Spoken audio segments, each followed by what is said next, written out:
Assalamualaikum warahmatullahi wabarakatuh. Perkenalkan, nama saya Rida Darmawan dengan nomor NIM 1425019. Di sini saya akan menjelaskan kemunduran dinasti Abbasiyah. Yang pertama, dinasti Abbasiyah yang berkuasa dari tahun 750 hingga 258 Masehi mengalami kemunduran bertahap melalui abad ke-10 yang akhirnya berujung pada kehancuran Baghdad oleh pasukan Mongol pada 1258. Kemunduran ini disebabkan oleh kombinasi faktor internal dari dalam dan eksternal dari luar yang sedang mempengaruhi kondisi politik, ekonomi, dan militer.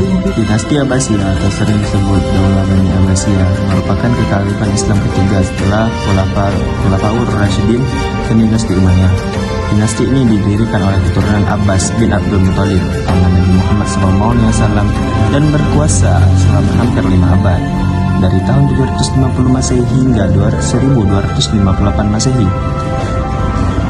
Pusat kekuasaannya berada di Baghdad, Irak, yang menjadi simbol keemasan peradaban Islam.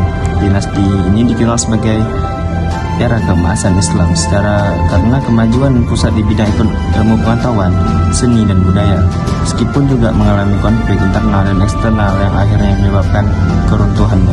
Internal, fragmentasi politik dan konflik internal, perpecahan kekuasaan elit, anarki di Samara 861 Masehi sampai 870 Masehi.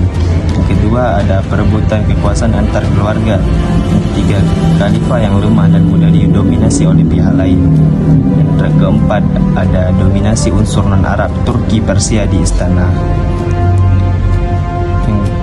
Hal lainnya, persaingan dan intrik politik.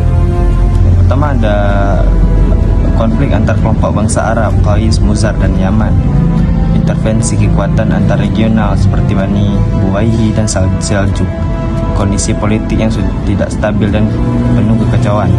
Perang saudara seperti pengakuan Baghdad oleh bangsa Turki 865 Masehi sampai 868 Masehi. Internal yang lain ada kemerosotan ekonomi dan korupsi, penurunan pendapatan negara dan beban pajak, korupsi dan penyelewengan dana publik, krisis ekonomi dan dampaknya pada rakyat, gaya hidup mewah para penguasa. Faktor eksternal, yaitu ada perang salib. Latar belakang dan pemicu konfliknya antara lain sentimen agama yang kuat, perpecahan internal Abbasiyah, akses ziarah terbatas, dan ancaman ekspansi Islam. Dampaknya pada kekuatan Abbasiyah, konflik berkepanjangan, sumber daya terkuras, melemahnya kontrol pusat. Faktor eksternal yang lain ada invasi Mongol dan kehancuran Baghdad.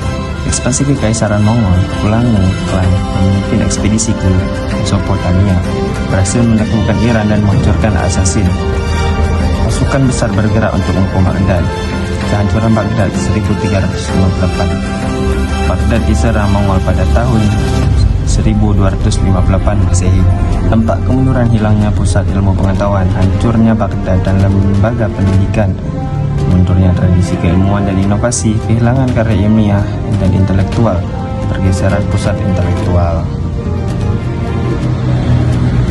Kesimpulannya adalah kemunduran dinasti Abbasiyah 750 sampai 1258 Masehi merupakan hasil dari interaksi kompleks antar faktor internal dan eksternal yang melemahkan fondasi kekuasaan mereka secara bertahap.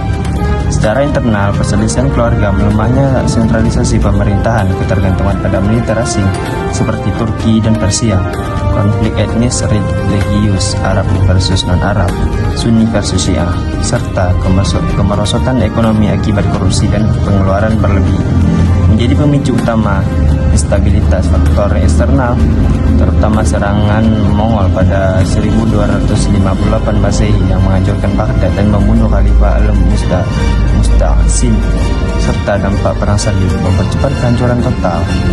Secara keseluruhan, kemunduran ini menandai akhir era keemasan Islam politik, di mana kekuasaan terpusat runtuh menjadi dinasti-dinasti kecil otonom, menyebabkan fragmentasi dunia Islam.